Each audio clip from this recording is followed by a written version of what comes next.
We've had 300 and something murders in Chicago this year. The number varies and it changes literally by the day, sadly and tragically.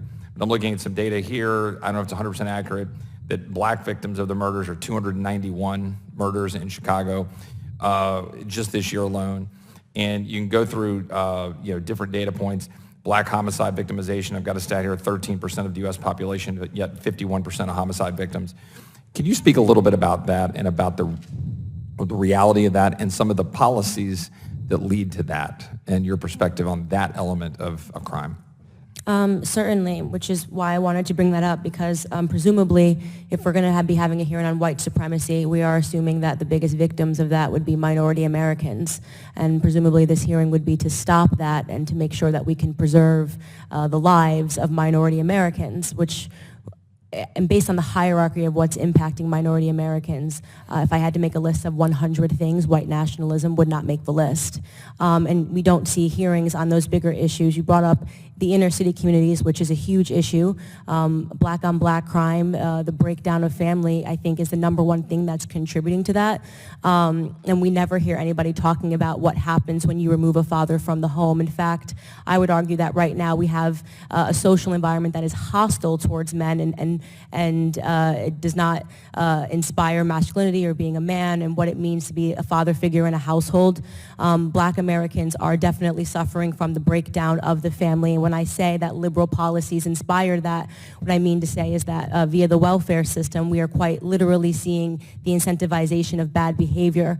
When you know that your family gets more money, as a single mother, you will get more money if you don't marry the father of your children. You're not going to marry the father of your children. I've seen this firsthand. And black on black crime is a huge issue in America right now, but people don't like to talk about that. It seems as, well, let's talk about the smaller issues and not the big issues that are facing black America. We saw this same sort of a narrative in 2016 when police brutality became at the forefront of the discussion. And if you were paying attention to politicians, you would have thought that if you were a black American, you couldn't walk outside without being shot by a police officer, when in fact, you had a higher chance of being struck by lightning as a black American in 2016 than being shot unarmed by a police officer. The truth is that leftists and Democrats don't want to see these issues fixed in black America because then they can't stump on those issues.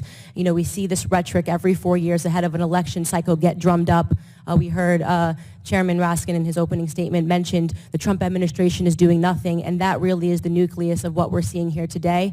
We're seeing an attack on an administration, an attack on conservatism ideals ahead of an election cycle. There's no real effort to fix the issues that are in black America, or the things that are hurting minority America, because believe me, they don't want those issues to be fixed. Ms. Owens, you said that this issue that we're talking about here today, which we all agree obviously is an important issue to root out crime and root out criminal organizations and activities and figure out how to target lone wolves, bad actors, etc. You said it wouldn't make the top 100 of the things that you're concerned about as a black American, concerned about black communities in America. What would? You can't rattle off all 100, but at the time I've got 30 seconds. Father absence, the education system, and the staggering abortion rate, as well as illegal immigration, which, the United States Commission of Civil Rights, when they were actually doing work in 2008, came out with a report and told the truth, which is that illegal immigration harms black Americans first and foremost. We are the ones that are meant to compete with illegals for jobs, and they are flooding our communities with crime and violence. Black American men between the ages of 18 and 22 are harmed by illegal immigration, but just saying that perspective is considered racist, and it's not. The gentleman's time has expired. Thank you very much.